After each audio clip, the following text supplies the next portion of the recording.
We're going old school MCU, now showing the original Iron Man at the MBX Films Theater. Gonna open up this Mark III Iron Man figure. Talk about why you'd want to add this to your collection, and we'll get it opened up and take a look at it, compare it to some other Iron Man figures also. No better spot to start with the Infinity Saga than the first Iron Man. Definitely did not believe they were going to do a whole movie series. When I was watching that, I figured, well, it's just the usual one movie deal for superheroes.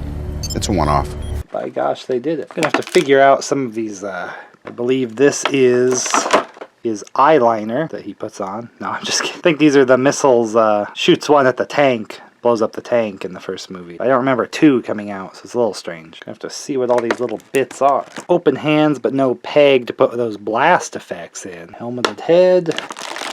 It says kind of a chalky substance on it here. Might have to go wash him off. That's weird. I've never seen a figure come with this powderiness on it. I'm gonna go wash this off real quick because I feel in danger.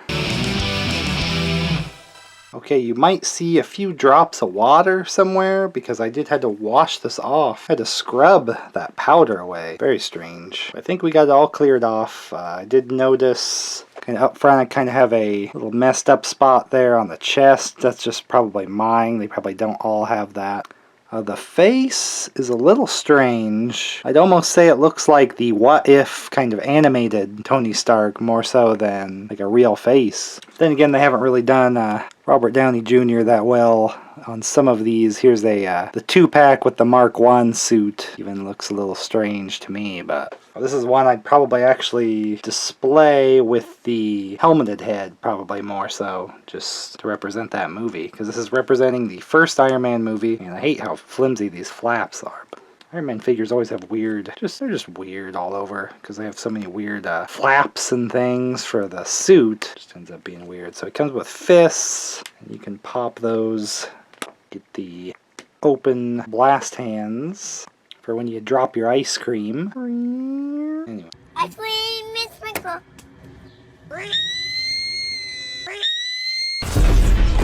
So what we want to do here, I'm guessing this spot on the arm here is the little peg on the missile thing. We can kind of have the tank busting missile there.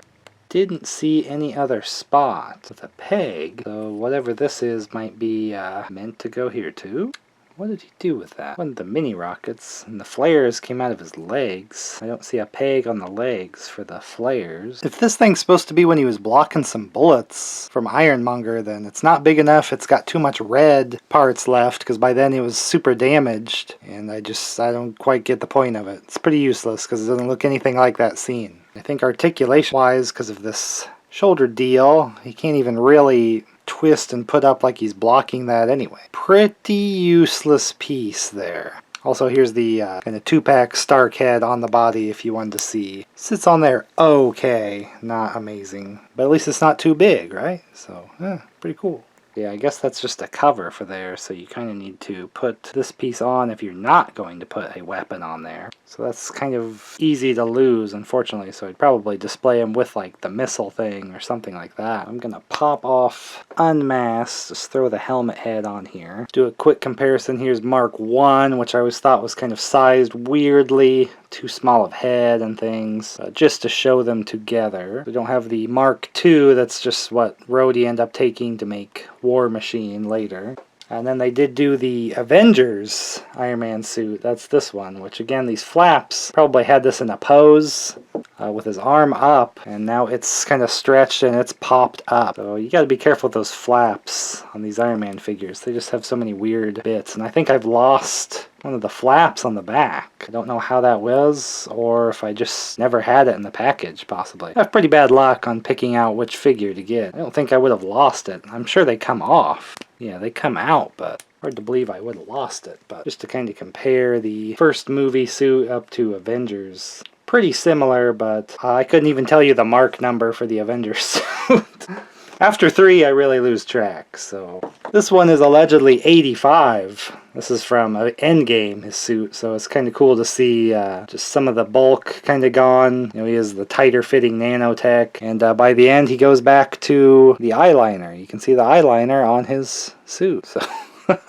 different tint of the yellow also, the gold. But just to do some quick compares there, you want this one because it's of the first movie that really started it all. At the time, I just thought it was going to be a one-off, and then any tease about Avengers and this and that was just like, oh yeah, right, they always say that stuff, nothing ever happens. Went to see Iron Man 2, they teased the Thor, figured it was just, oh yeah, they're just advertising their other movie. I didn't go see Thor in the movie theater, but then by the time Captain America was coming out, they were far more serious about the Avengers movie. So I went to the theater for Captain America, and then Avengers and every MCU movie since then, basically. So I was a little slow to get on the bandwagon, I just didn't even believe, because it's something I kind of been wanting out of superhero movies a lot, is kind of connecting them and having interactions between the heroes. You always just get the one-off superhero movie, and it's always, oh, here's his origin, how he got about it, It's like, well, yeah, well, what's the story after that? You know, you gave Iron Man a suit, I want to see what happens after that. So thank God we actually got a series of films here. Great to add him in there, just to have that first movie represented, very important one.